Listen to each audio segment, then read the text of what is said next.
नहीं, बल्कि उस उर्स पे इश्कबाजों की भीड़ है, छोकरीबाजों की भीड़ है। पिकनिक का अड्डा उस मजार को बनाया है, उर्स को बनाया है। अल्लाह के वली ने दिन की खिदमतें की, पूरे इस इलाके में इस इस्लाम की तबलीग की, वहां मुशरिकों काफिरों को ईमानदार बनाया, ईमान वाला बनाया।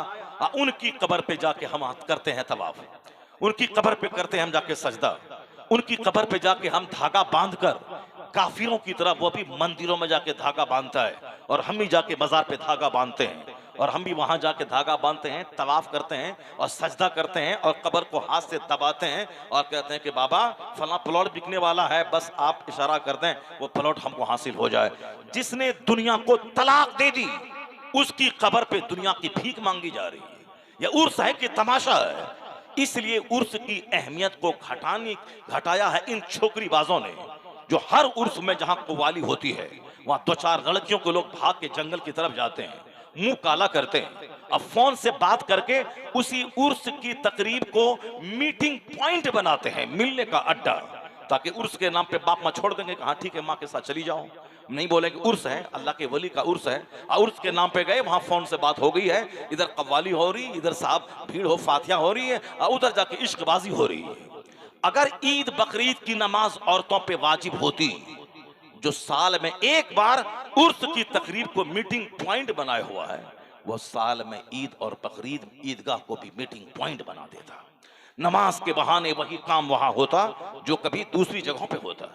अगर औरतों पे नमाज पंजगाना बाजमात पढ़ना उस पर जरूरी होता कि मस्जिद जाएं बाजमात नमाज पढ़ें, तो फिर वह मस्जिद मीटिंग पॉइंट बन जाती, वह मस्जिद अड्डा बन जाती है। ये जो हम लोग चीखते और चिल्लाते हैं कि नमाज पढ़ नमाज पढ़ नमाज पढ़, मस्जिद जा, मस्जिद में सुकून मिलेगा, चैन मिलेगा, मस्जिद में अमन मिलेगा, मस्जिद में वकार मिलेगा, मुर्दा दिल जिंदा होगा, मस्जिद जाओ, मस्जिद में एक घंटा बैठ के देखो। अगर दुनिया के किसी बाजार में सुकून न मिला हो तो तुम इस मस्जिद में चले जाओ, एक घंटा बैठो, फिर देखना सुकून कैसे दिल में नाजिल होता है, सकीना कैसे उतरता है, किस तरह दिल को इत्मीनान नसीब होता है। मस्जिद में बैठ के तो देखे, नेता के दरवाजे पे बहुत बैठा, डकैत और चोरों के दरवाजे बहुत बैठा, दारोगा के पास थाने में 2-4 घंटे बहुत बैठा, नेता के दरवाजे पर केस की पैरवी करवाने के लिए 2-4 घंटे तक बैठा, खूब हाथ जोड़ के खड़े हुए।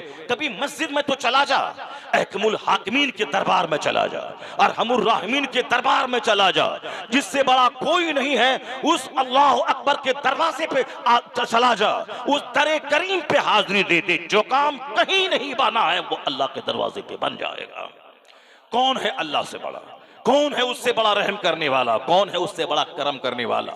चाहे नबी हो, कुतुब हो, अब्दाल हो, गौस हो, कोई भी हो, सारे लोगों ने उसी अल्लाह की इबादत की और उसी इबादत का इनाम उनको मिला। तो जिस अल्लाह की इबादत नबीउल अंबिया ने की, सैयदुल अंबिया ने की, इमामुल अंबिया ने की, औलिया और सालिहीन ने की, शुहदा सिद्दीकीन ने की, उसी रब्बे करीम के दर पे आजा, मस्जिद में आजा। अगर मस्जिद में सुकून नहीं मिला तो अल्लाह की कसम कहीं सुकून नहीं मिलेगा, क्योंकि वो दरे करीम है, वहां आजा, वहां सुकून मिलेगा। मस्जिद में आना सुकून का जरिया है, लेकिन औरतों पे जमात फर्ज वाजिब नहीं। क्यों?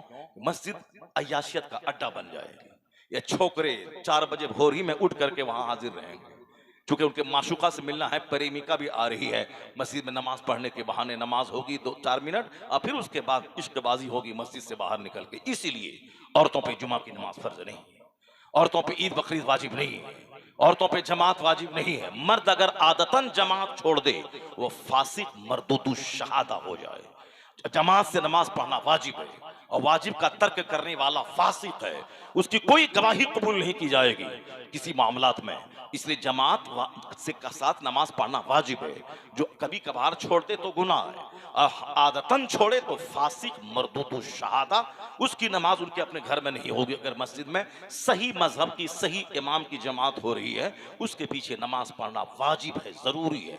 नहीं पढ़ेगा तो गुनाह होगा, गुनाह होगा और घर में नमाज नहीं होगी। मगर औरतें घर में नमाज पढ़े, मस्जिद न जाए, ईद बकरीद ना पढ़े वो घर में रहे, जुमा ना पढ़े वो घर में जोहर पढ़े। पता चला कि जुमा की नमाज औरतों पे फर्ज नहीं है, मुसाफिर पे फर्ज नहीं है, जुमा और औरतों की नमाज, जुमा की नमाज देहातियों पे फर्ज नहीं है, ये सारी चीजें। मगर ये फजर, जोहर, असर, मगरिब, इशा मौत के बिस्तर पे भी माफ नहीं है। हालत नशा में जब घरघराहट होने लगे, रूह निकलने लगे, रूह निकलने के बाद ही माफ है, उससे पहले तक नमाज माफ नहीं।